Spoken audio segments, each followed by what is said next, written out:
All right, greetings everyone and welcome back to the Freedom File. I'm Anthony Mixer, co-host, and today I have a Washington State legend with me right here, Tim Eyman. So Tim, welcome to the show. How are you doing? Thank you very much for having me on, Anthony. This is going to be very, very, very cool. This is going to be a lot of fun. Yes, this will be. So how long have you been doing initiatives here in Washington State?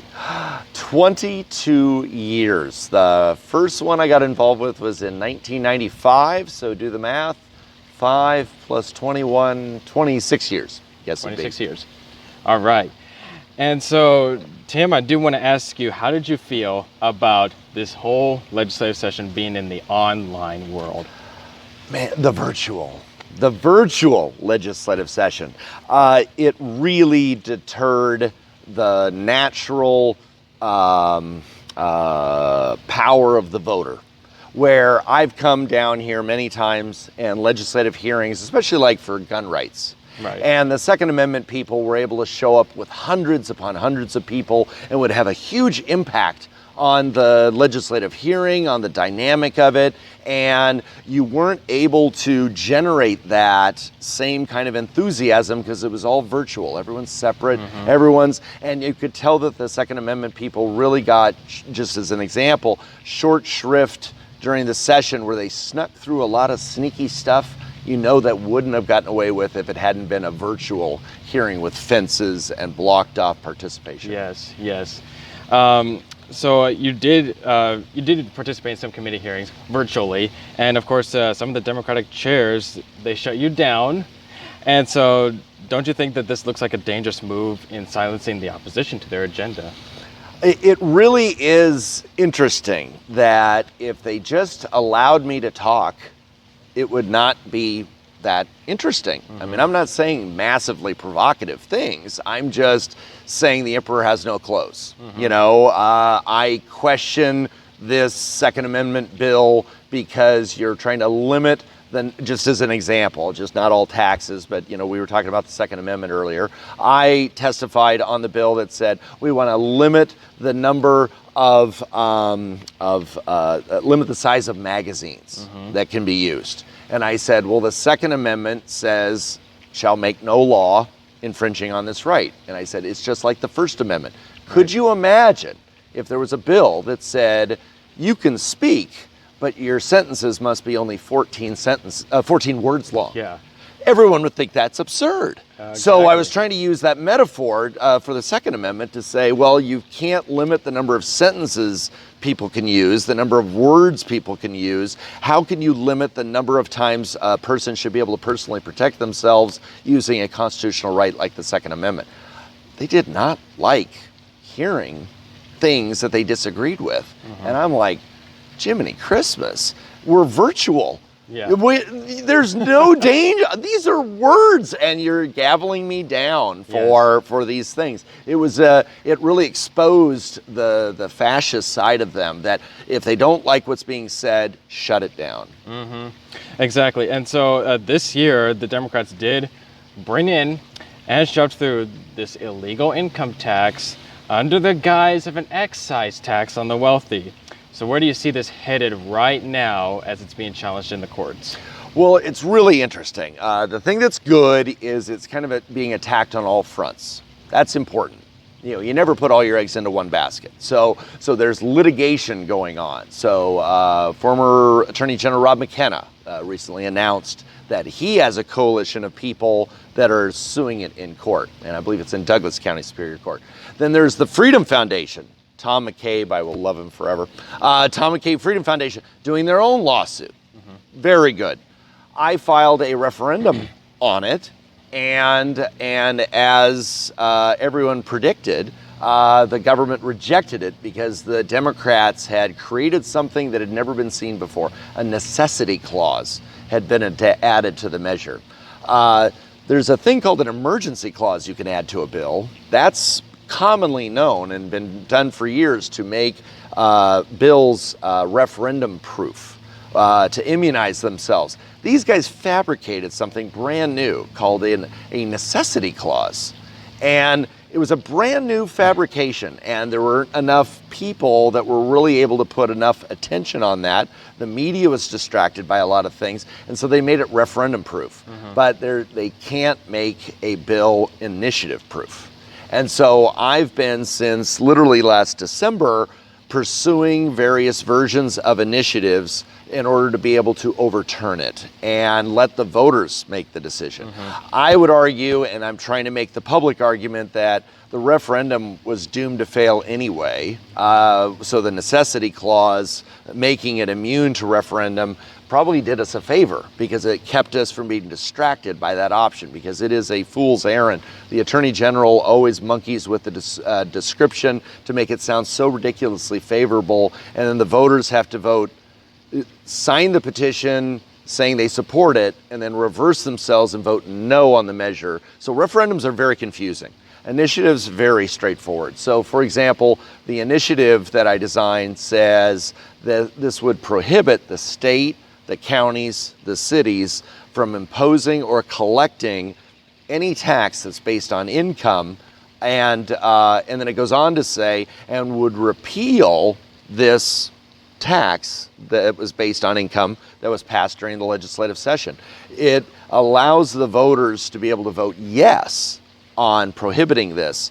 You sign the petition because you support it, and then you vote yes for the initiative. That makes sense to voters. It does. Sign the petition, vote yes. So it's a much better approach. And so, but I like the fact there's lawsuits, but the reason why I think those might be unsuccessful has nothing to do with the arguments. Rob McKenna has the better argument. Freedom Foundation has the better argument. Jason Mercier with the Washington Policy Center has the better argument, saying for years the Supreme Courts have always said it doesn't matter what you call it. If it functions like an income tax, it's illegal under our Constitution. We have current justices on the Supreme Court don't give a flying butt about legal precedents. Most have been named by Jay Inslee to the court. You have to imagine 5 of them overturning the Democrats' top legislative priority is this bill. I just don't think that's the football field you want to be fighting on. You want to be fighting on a football field where you're not asking 9 bought-off judges that all said we were confused by $30 tabs, to turn around and undermine the Democrats' agenda. Seems better to go to the voters, the same voters that have 10 times said no to an income tax, and say to them, don't you want to get rid of not just this one, but let's prohibit any future one. And so but there is an old saying, and it is one of my favorites, when you're a hammer, all you see is nails. So I'm the initiative guy. So of course, I'm going to say the best solution is an initiative, but I've been trying to spend the last couple of months persuading people that the referendum approach was doomed to fail. I don't think the court approach is the best option, but I'm not saying don't explore all options. I'm just saying if you really want to have the best shot of getting rid of this thing is by going to the same people, to the voters. That's our audience, not justices, our voters, and ask them, do you really want this thing? And I just think it's going to be a blowout if we can get it on the ballot and let the voters vote on it. Right, and of course that falls under what you're going to do about it. And so you did have a victory Friday on getting this initiative on the ballot, correct? Well, it was a very cool thing. Now, I did a very short video afterwards saying I declare victory. It was a huge victory in court, and suddenly everyone's thinking, oh, there's no capital gains tax anymore. Yeah. Eyman won in court. What do we need Rob McKenna for? Eyman's in here, getting knocked down. I'm like, well, no, it wasn't that. It was a piece of the process. It was a piece of the process. So the way ballot measures work in the state of Washington is an initiative sponsor sponsors it, but the initiative sponsor is not allowed to describe it. It's described by the Attorney General, and it's called a ballot title. And a ballot title is supposed to be a neutral description of what the ballot measure does. And what I did in court was something that no lawyer would ever do, is that I spent a lot of my time not just fighting for this ballot title, but was to prove that Attorney General Bob Ferguson is doing something no Attorney General had ever done in history. And I'm talking about Rob McKenna and Gregoire and all the other Attorney Generals prior, is he has two ways to describe initiatives and measures. If he agrees with the initiative, the ballot title is just gauzy and wonderful. It's skewed in favor of the measure.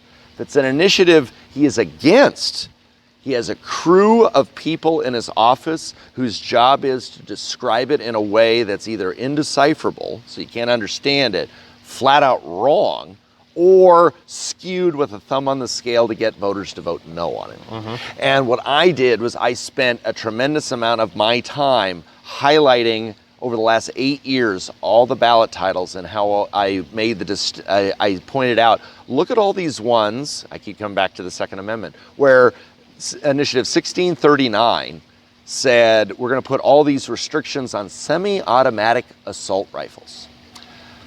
There was no such word ever in existence, but they came up with it. They used it in this initiative. And the Attorney General didn't put it in quotation marks, didn't say this is a new word, this isn't anything unusual. He allowed that really loaded word to get in there with no extra little jazz. And he did the same thing with pollution fees, Initiative 1631, something he supported. He did that. But with our initiative, he ended up going taxes based on income, quotation mark. And then it said that we weren't prohibiting them, we were creating a new definition of taxes based on income. And then he kept hidden the governments that would be affected. The initiative says we want to prohibit state governments, county governments, and city governments from imposing any kind of tax based on income. Bob Ferguson kept that a secret and put that nowhere in the initiative. And then he said, I said, Judge, you should put the rate of the tax in the ballot title. I said, it's just as absurd as to say this initiative would lower car tab fees to a certain dollar amount, but not name the actual dollar amount. It was absurd as that. He wants to say this would repeal legislation imposing a capital gains tax on excise tax or whatever. I go, shouldn't the rate be in there? 7%? Yes. And the Attorney General said that if we put the rate in there and let voters know what the percentage is, that would create bias against the legislation and therefore in favor of the initiative. And I, just incredulous, said, Your Honor, they're arguing that if you tell voters what's in the bill that they just passed, if you tell them it's a 7% rate, that voters will be more inclined to be, in favor of the initiative. I said, but I have a court case where just in 2018, they were in court defending their ballot title, and they specifically said, saying what's in the initiative cannot create bias. Saying what's in the initiative cannot create bias because it is what it is. If it's a 7% rate, you shouldn't hide this information. So the long-winded answer, I'm long-winded. Riley, will you attest to the fact that I'm long-winded? Yes, I'm very long-winded. Very simple question, long answer. But the thing was, the victory was this Attorney General in his response, it was on the screen, it was on Zoom, I was there live, and he comes back and he goes, we concede that the state, county, and city should appear in the ballot title. Right off the bat, it was a victory. I mean, before we even started. But then they took issue with the other arguments I was making, saying, no, we should keep voters in the dark over the rate. We should keep voters in the dark over the fact that this is prohibiting the imposition and collection of this tax.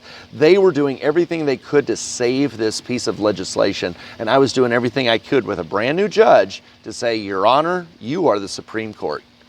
Ballot titles don't get appealed. You are the Supreme Court on this one, and you have to guard against a bias where this Attorney General has an animus toward this petitioner. We have this court case and this court case, and they're coming after me.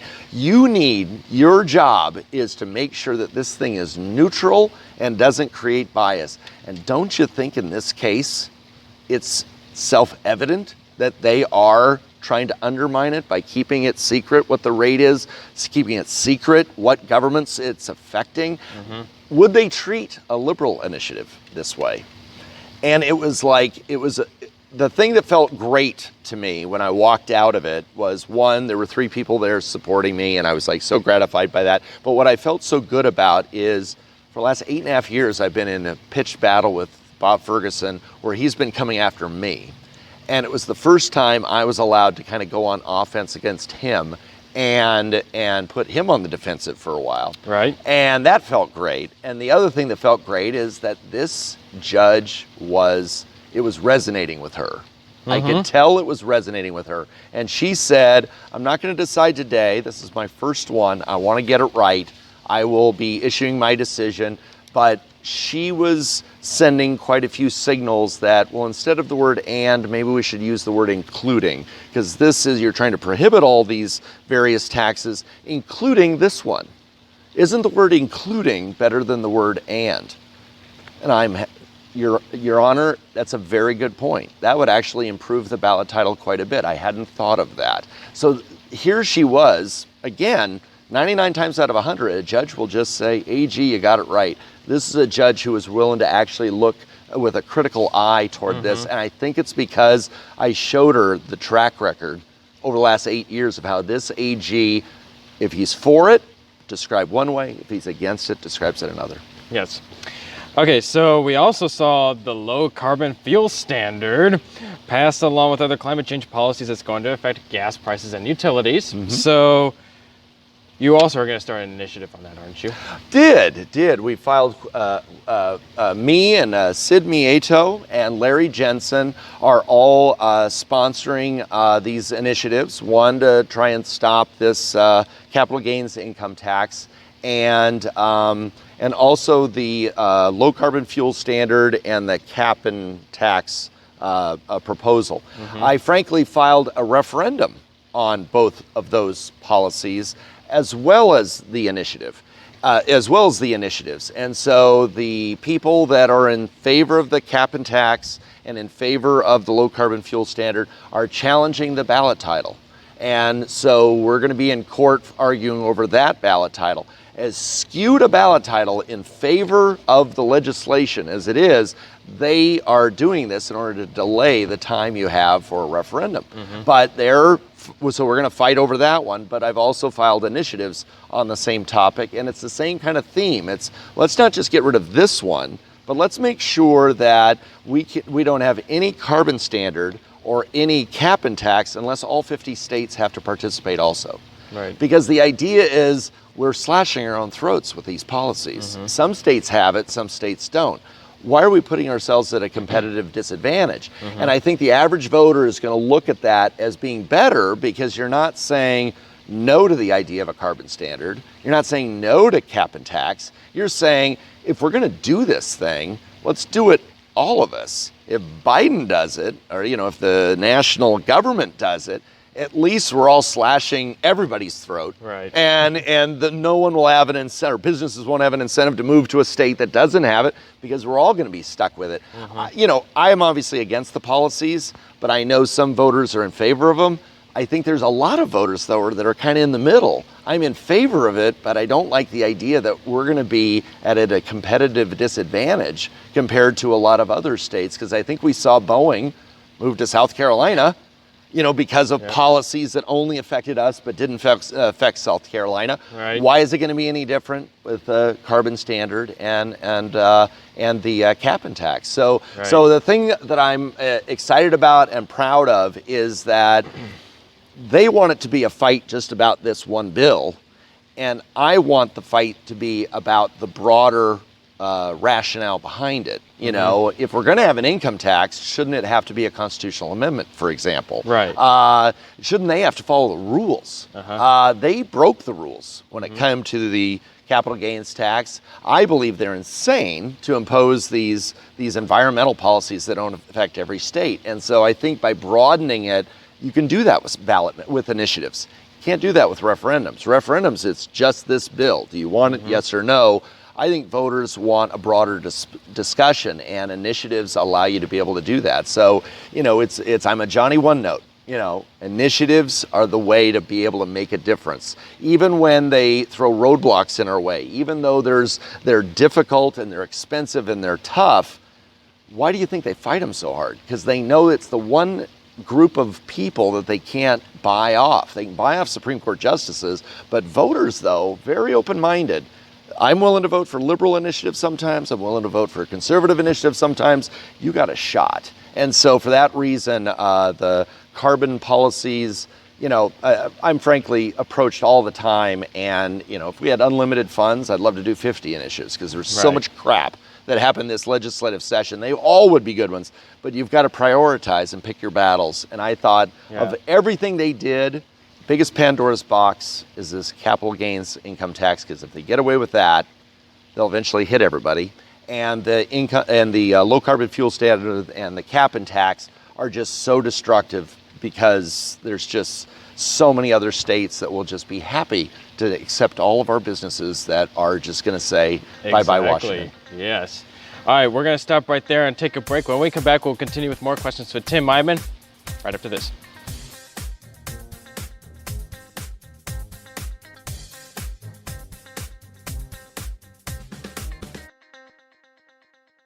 We're living in some dark, dismal times.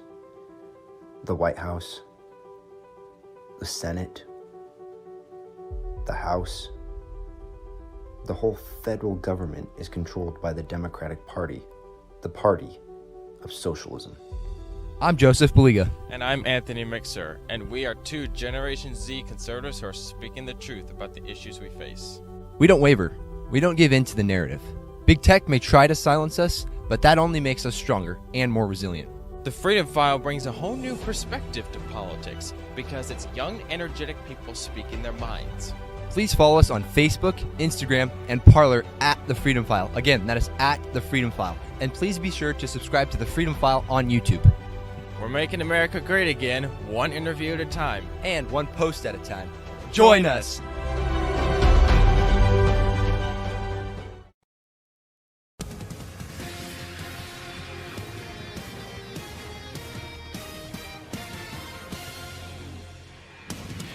Greetings everyone and welcome back to the Freedom File. And we are here with Tim Eyman, initiative sponsor and total legend here in Washington State. All right, so let's talk about this year's budget that came out of the session. So the Democrats spent way more money this year and it totaled to $59.6 billion. And of course, only 3 years ago, I believe it was just 32% less spending. So doesn't this show that even in the last 3 years, if not the 9 that Jay Inslee has been sitting in that mansion, that spending is just getting way out of control? It is. The thing that I observed is that Mike Lowry was elected governor in 1992.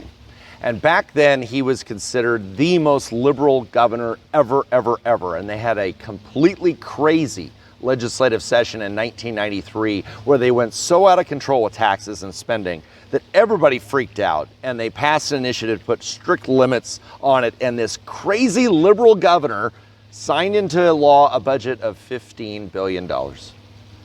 He was considered crazy liberal because he took it to $15 billion. And here's Jay Inslee, $59 billion. And I look back and I say, Mike Lowry, the rock-ribbed conservative governor of Washington.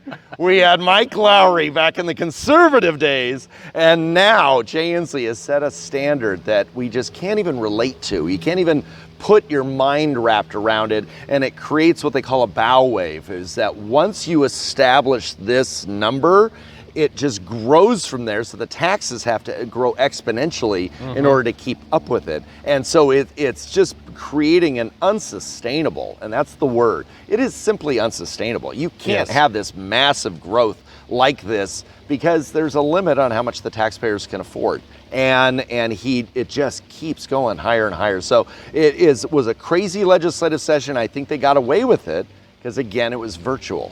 I think there were actual people down here. I don't think they would have done it, but they thought they could get away with it because they said, well, we never had really any huge pushback for doing it.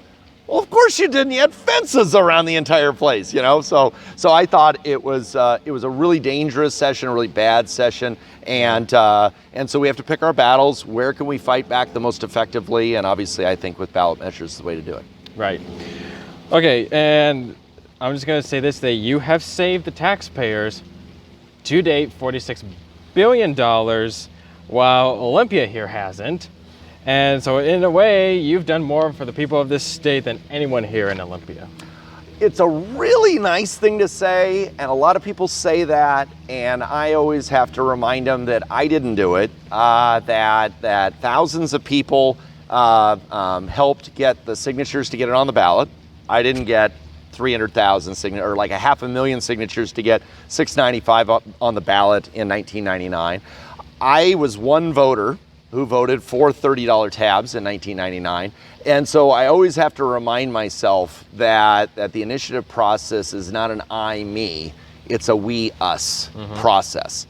The media tries to make it about the person because the theory is if we can make it about the person, if we can just get the people to not like the sponsor, then they will reject the initiative. And it just doesn't work that way. The voters are able to discern the difference between an idea and a person. And that's what I love about the initiative process, is that it doesn't matter if it's Mother Teresa or Beelzebub that's the sponsor of the initiative. Voters are going to read it and say, is this something that is, consistent with my value system? Am I comfortable with this? So you can be Anthony Mixer, a very young person sponsoring the initiative, and they will attack it and say, well, what does a young person have to know about XYZ thing? And people are going to say, well, I don't care what Anthony Mixer thinks. I care what I think. What I think is I agree with Anthony on this one, or I disagree with Anthony. It's not about the person. And so the way you said it, you said, I've saved the taxpayers that much money. I feel very good and gratified and empowered that I helped voters be able to save that much money. But I'm the first one to say that with a lot of these initiatives, I mean, a monkey could, after it qualified for the ballot, could do the campaign and still get it to pass. Because once it's on the ballot, the voters take over. And from that point on, for $30 tabs, for example, we had no money. We were $500,000 in debt because Karen and I had sold off our retirement fund and we loaned the campaign $500,000. And so we had no money. And I'm just running all over the state wearing Let the Voters Decide shirts, and I'm testifying in front of cities that are trying to pass resolutions, and the opposition's spending $5 million. And the $5 million is vote no because it's Tim Eyman's $30 tabs initiative. And the voters... They just basically spend time attacking you. That's all it was. And it's like voters didn't buy it. Voters were like, I don't care who Tim Eyman is. Tim Eyman is not a factor in whether or not I'm voting for this initiative or not. And if it was true that was the case, well then either all our initiatives, all the ones I sponsor, would go down in flames, or all of them would pass. I mean, it's the reason we win some and we lose some is because they're different ideas. They may be sponsored by me and co-sponsored by, in this case, Sid and Larry. We're going to be co-sponsoring these, but each one is different. Each one is a different policy connection. And the thing I feel good about is that after 22 years of doing something, you get better at it. And with initiatives, I've learned a lot about what works and what doesn't. Doesn't mean that I don't still make mistakes, but it does mean that I'm more experienced at it than anybody else. I've stepped on probably every landmine there's ever been, so I know not to step on it again. And I think there's a lot of people on the outside look at the initiative process and say, well, it's so easy. I mean, $5, file it, get your signatures, put it on the ballot. Anybody could do that. And it's like, well, if it was so easy, why aren't there more people doing it? And it's like, well, because it's flipping hard. I mean, it's really hard. It's hard to do it once. And we've gotten 17 on the ballot. It's hard to pass them because you're always outspent. Yet voters have approved 11 of them. The courts are not friendly to them. But yet, despite all those restrictions and all those limitations and all those things, we've saved the taxpayers $47 billion. Indirectly, we've saved billions more because we stopped a lot of stuff that probably would have happened if we hadn't been pushing back. And again, long-winded answer to a simple question is that, or a statement is that saving the taxpayers money, I think, is really, really good. But I think what's even more important is just reminding these guys that the voters have the right to be able to challenge the things you do. And if you go out of line, the voters have the right to be able to put something on the ballot and say, we think you got this one wrong. And I think just reminding voters they have that power, I think is really the most important thing about the initiative process. Right. Okay, so you have been harassed and targeted by none other than Attorney General Bob Ferguson himself for your involvement in taking portions of donations from your permanent offense organization as kind of a salary, and of course his argument was you're not disclosing them to the Public Disclosure Commission. So I'm going to give you a chance to tell your side of the story that maybe the mainstream media doesn't want people to hear. Well, I mean, I read it on Facebook, so it must be true. I saw it in the Seattle Times, it must be true. No, I guess the one that drives me the most crazy is headline reads, Eyman took campaign contributions and used them for personal use. That sentence has been splattered all over the place. And the headline is, Eyman took campaign contributions for personal use. And then they always talk about the amount of money it was. $700,000 was a number that was bantered around quite a bit. So I'm going to break down that sentence on all the various ways it's wrong. So Eyman, they got the name right, and they usually spell it right. And in politics, there is a rule. As long as they're spelling my name right, it's all good. But the second word, took. I have only controlled one bank account, and that's my own personal bank account. I'm not a signer on the campaign's bank account. I can't go to the bank and say I'd like to withdraw money out of the $30 tabs campaign account. I don't have that power. I have officers, I have treasurers, I have other people that do that. I physically can't take anything. The only money I've ever received are people who voluntarily choose to give it to me, send it to me, donate it to me. So took is a word I take great offense at because took implies that I stole or embezzled it. It's impossible for me to do either one of those things because I only have my own bank account. I can't control anybody else's. Campaign contributions. The Attorney General said that when voters sent Tim checks made payable to Tim Eyman and family, Tim Eyman Legal Defense Fund, those were campaign contributions. Richard Sanders, my attorney, made, I think, the obvious observation that these aren't campaigns. These are Tim Eyman trying to survive the lawsuit that has been brought against him. People voluntarily sent him money to survive it, and he didn't use the money for a campaign. He used it to take care of his family and pay the lawyers to defend himself. So campaign contributions implies that I went into Bank of America, I saw that they had $300,000 in the $30 tabs account, and I said to the bank teller, give me $100,000 of that, and I would like to go ahead and take that money out, and I'm going to go buy a Ferrari. That would be taking campaign contributions for personal use. Right. The money, the campaign donations, they literally said these were campaign donations, people who voluntarily sent me money to survive this 8.5-year onslaught. For personal use. Last part, Tim didn't take anything. Campaign contributions, they were never campaign contributions, for personal use. What pops into your head are Ferraris, vacations, glitzy, nice stuff. The last 8.5 years, has been just an onslaught of the Attorney General coming after me, my family, my kids, everything. And we literally have used everything I've ever earned. All the money I've raised over the last 8.5 years is now all gone. The personal use that they're talking about is lawyers and basically family expenses. That's it. It didn't go anywhere else. How do we know that? Because once I had to file for bankruptcy, you have to open up all your books, every bank account, and they examine everything. And the AG was able to look through it all, and there weren't any Ferraris. They couldn't find any vacations, and there was no offshore account in the Bahamas. I mean, there was just none of that.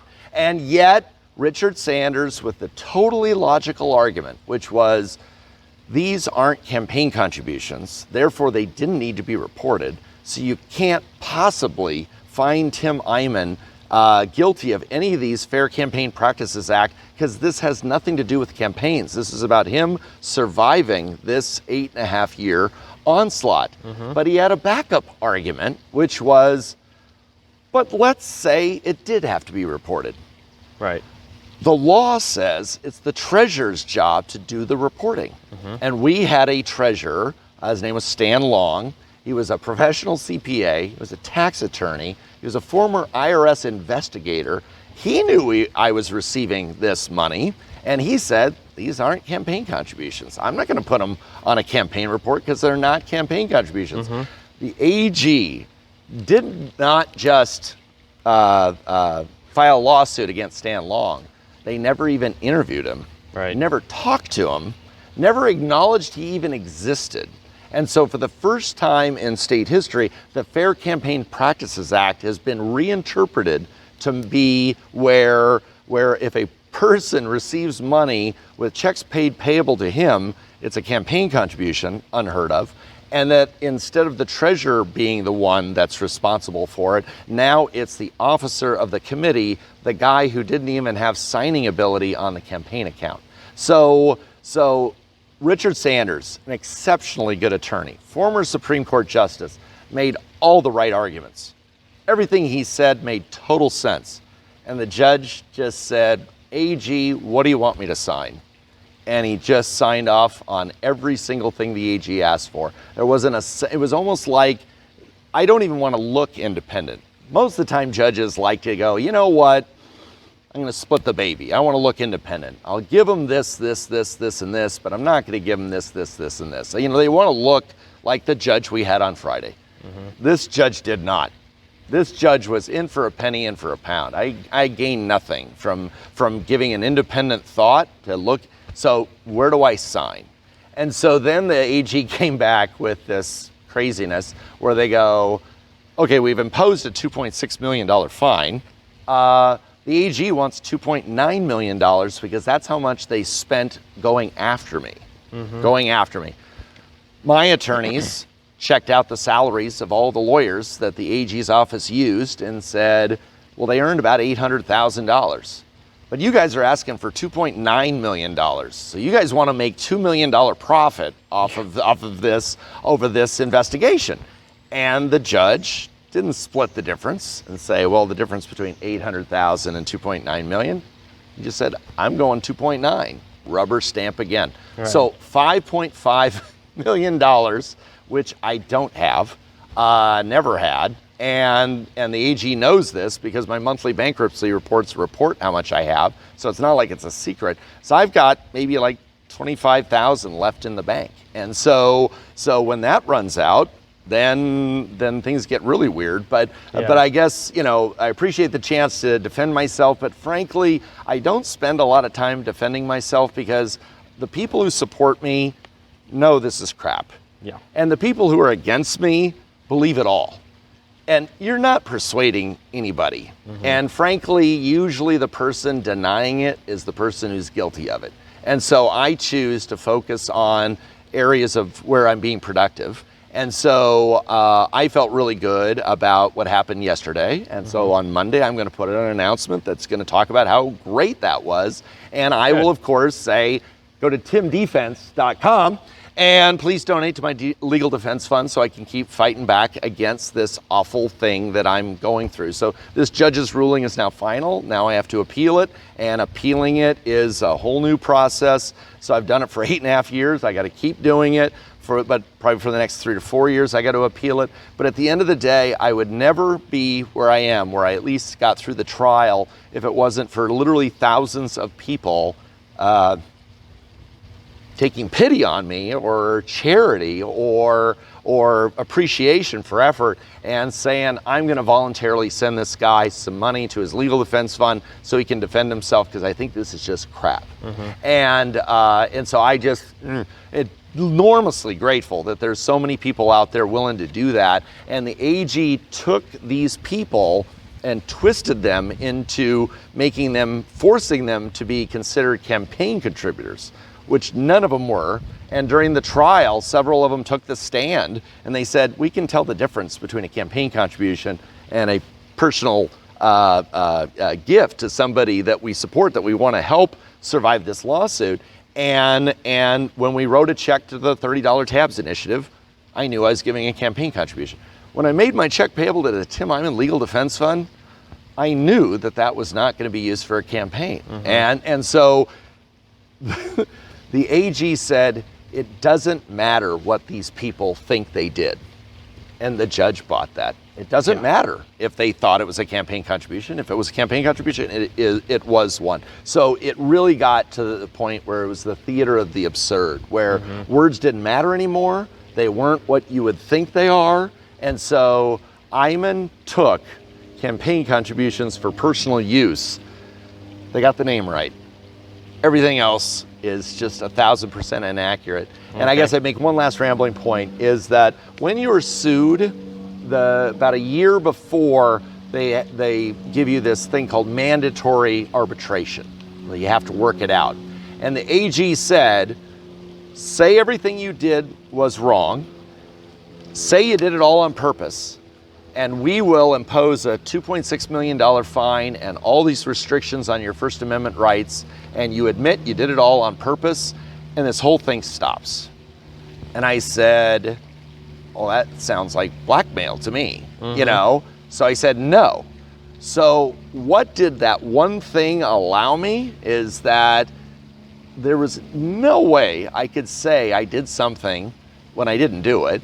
I can't say I'm guilty of something when I know I didn't. I can't say I did something wrong when I know I didn't.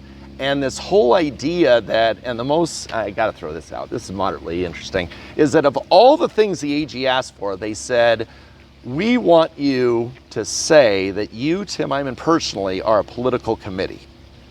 And I knew it in 2012 that I had become one, and that I purposely kept it hidden from everybody that I was a political committee.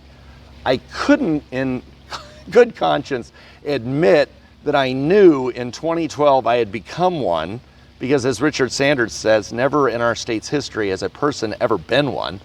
And so therefore everything was on purpose. Everything was, it was all, I knew that these were campaign contributions. I knew, and I couldn't do it. So the one thing I got from this whole thing is I can continue to say it's all crap. Where if I had done what, frankly, Kashama Sawant recently did, was she signed a stipulation saying, I did it, and I admit I did it. And she did it, and it stopped things, and she gets $3,500. Yeah. Me, I get $5.5 million, she gets $3,500. But I get the right to be able to continue to say this is all crap. It is total crap, complete crap, and it is simply because our initiatives have been successful and he wants me to stop, and I can't give him the satisfaction for multiple reasons. One, I owe it to the thousands of people who helped me. I owe it to them. I owe it to my Irish heritage. I can't possibly give in on a fight. And the final thing is, the money side is just absurd, $5.5 million. Right. But if it was just that, I could maybe walk away from it. But these restrictions on basic First Amendment rights and saying Tim Eyman is a political committee, if I accept that and didn't appeal it, you could be next. Riley could be next. They could do the same thing to you. And if he's gonna, the good news is if he's breaking his pick off going after me, maybe there's somebody else that he won't have time to go after because he's too busy on my appeal. And so I feel like it's such a dangerous, brutally dangerous precedent that unless people go to timdefense.com and get Riley cheering, that I won't be able to appeal it, and that we'll be stuck with this as a precedent. Right. So some short answers for these because we got to get going here pretty soon. know, But the suck. issue of election integrity, you personally have stood alongside Lauren Culp as he was running for governor in the general election cycle, because you ran for governor yourself. Did. And lost badly to Lauren. Kicked my butt.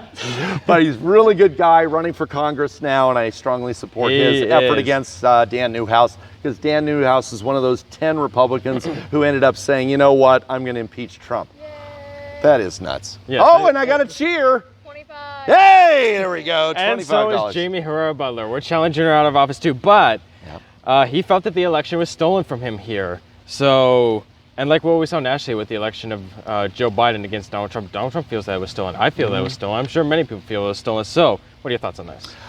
Biggest thought about it was Stephen Pidgeon, representing Lauren Culp, brought a lawsuit to try and get this into a court where we could ask the question. Bob Ferguson is threatening Stephen Pidgeon, the attorney, and Lauren Culp with all sorts of essentially countersuits, etc.